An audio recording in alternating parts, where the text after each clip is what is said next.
Welcome back to part 2.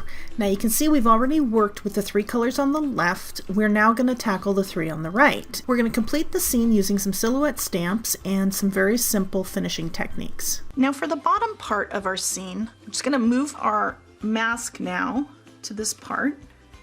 And because we have a lot of dye-based ink here underneath, this doesn't want to always stick as well. So I like to take 2 more Post-it notes and just really secure this down so that it's not going anywhere. Now, we always want to start with your lightest shade. So I have Tumble Glass, Broken China, and Peacock Feathers. And Peacock Feathers more of the turquoise color.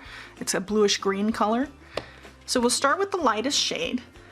And I know that my sun is right here because I can just slightly see everything here. You want to have it so that you can see just ever so little tiny bit of your sky. That way you won't have this weird white gap in between. So we're going to add Tumble Glass over our entire scene here.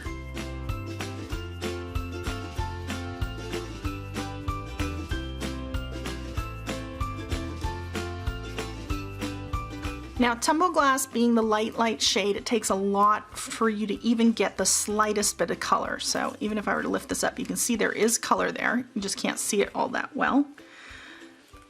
We want to have our lightest part of the blue be right here where the sun is, where that glistening occurs from where the sun hits the water. So next we're going to move on to Broken China, and I want to keep that in mind when I'm doing my sponging.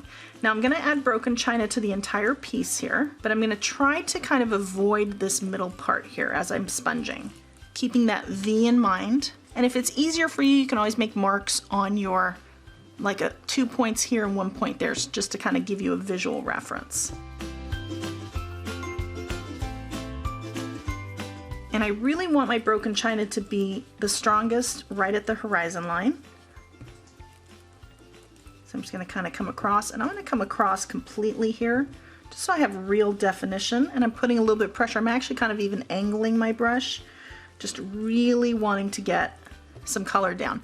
Now, I'm also going to come back in with the Tumble Glass just to kind of smooth it all out, especially right at the horizon line. And then I'm going to come in with some Peacock Feathers. Now, Peacock Feathers is really bright, so I'm going to kind of keep that in the center if I can. This is a small, kind of like a small piece, so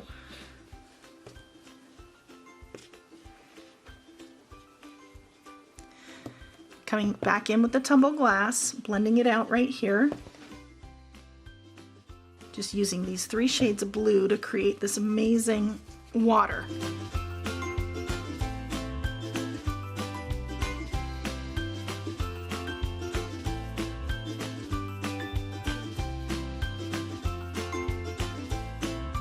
So now that I have it exactly how I want it, I'm going to pull up my mask.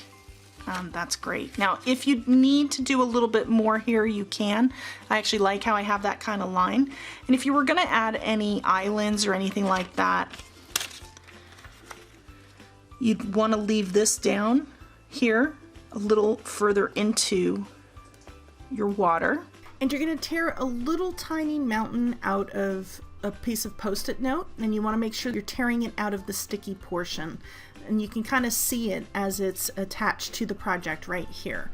I'm going to use some soot black, and I'm just going to pounce in my island.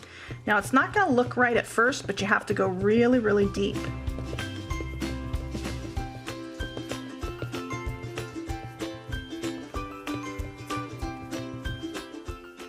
And once you have the depth of black that you're looking for, then you can pull your masks totally off.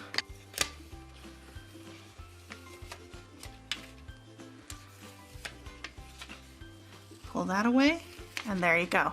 A nice little island out there off to the left of the sun. Next, we're going to add a little bit of scenery. So I have the stamp set Nature's Gifts by Penny Black. It has some really nice silhouette type stamps, and we're going to use this kind of bramble stamp here and one of the others for the top. I take some VersaFine Black Onyx ink. This is a really nice deep black. It's a pigment ink, so you're going to need to dry your project really well. And we're going to first start off with a little bit right here And I just kind of want to angle that. And what this does is it helps give your project a little bit of perspective.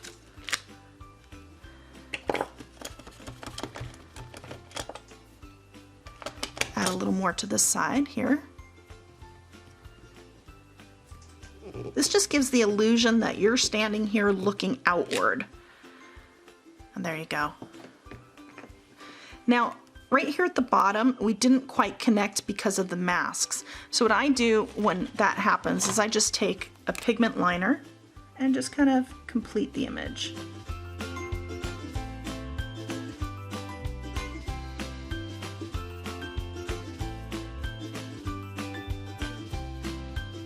Now I kind of feel like this is actually quite balanced. You can always bring an image in from the top if you need to, if you feel like you need a little something else. But we're pretty balanced right now, and I don't think we need too much here.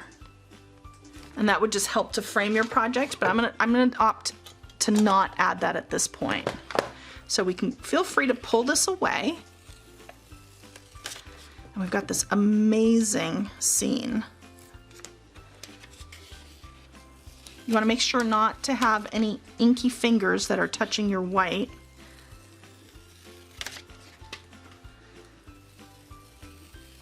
And how beautiful is that?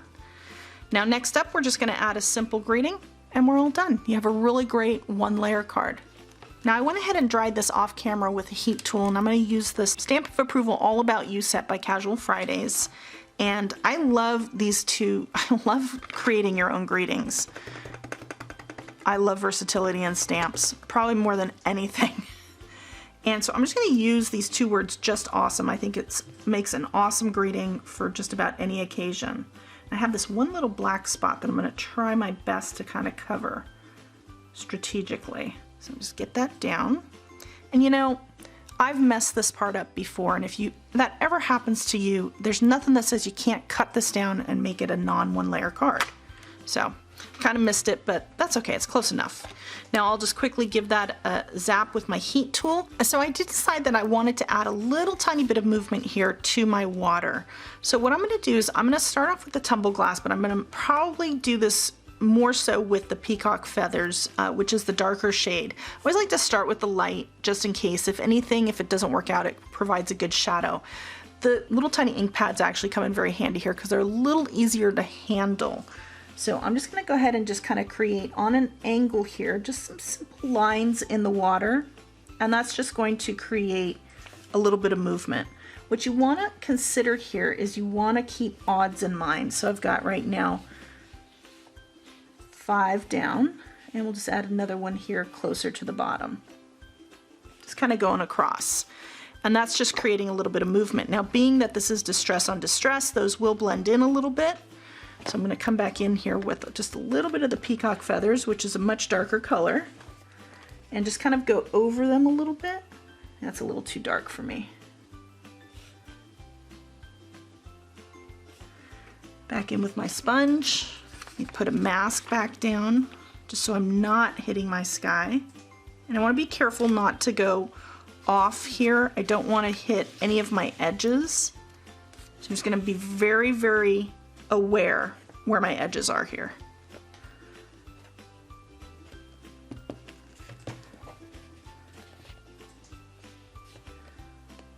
And I'm just gonna blend that a little bit. Distress is so forgiving. And you know what? These inks will get lighter over time as well. Tomorrow this card will look completely different. They'll kind of settle in a little bit and get much lighter. Now next, to kind of go with this movement theme, I want to add a little bit of highlighting to my card as well. So to do that, I'm going to need a white gel pen. Now I have just a Pentel white gel pen. This is more of a lighter pen. It's not the really thick one that I usually use. This is more of a lighter pen. This is more of a skinnier rather than a broad tip. I'm going to come up here against my land and just add a little tiny bit of movement. And I'm also going to do the same here, especially where I have these darker ones. and add just a little tiny bit more. Just some very simple lines, especially where we had that lighter bit here, just to kind of provide that glistening. So I have different widths. You can also do some dots too. It doesn't always have to be lines, or it can be a combination of. Let me zoom in here a little bit. And don't forget in between. And this just kind of helps to create that movement that you always see in the water. You don't get too carried away with it, but it does kind of help to bring it a little bit to life.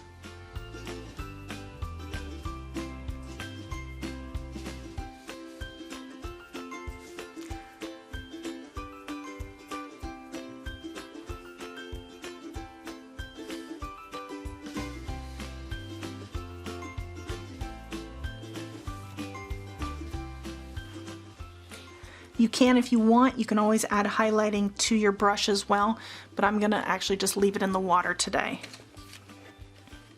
If you want to add some clouds to your sky, you can also do the same using the tattered rose is probably what I would recommend. Here is another project that I made, and this is really more going on an upward motion and kind of keeping more of a darker tone than the bright tone that we have here. I wanted one light, one more of a darker tone. You can see by adding that extra yellow around, that's where you're going to kind of really add that pop and that brightness to it. But here, what I have is I have a couple clouds just done with the same manner in the water, just with the tattered rose. And that can be very helpful if you were to ever drop your ink pad or get a funky mark or something, which happens. It's happened to me over and over again. And you can use grays and blacks to come across and just give it that night feel as well. So lots of different options. And I hope you enjoyed that project. So have fun with the inspiration board. I look forward to seeing what you create, and I'll see you next time. Bye-bye.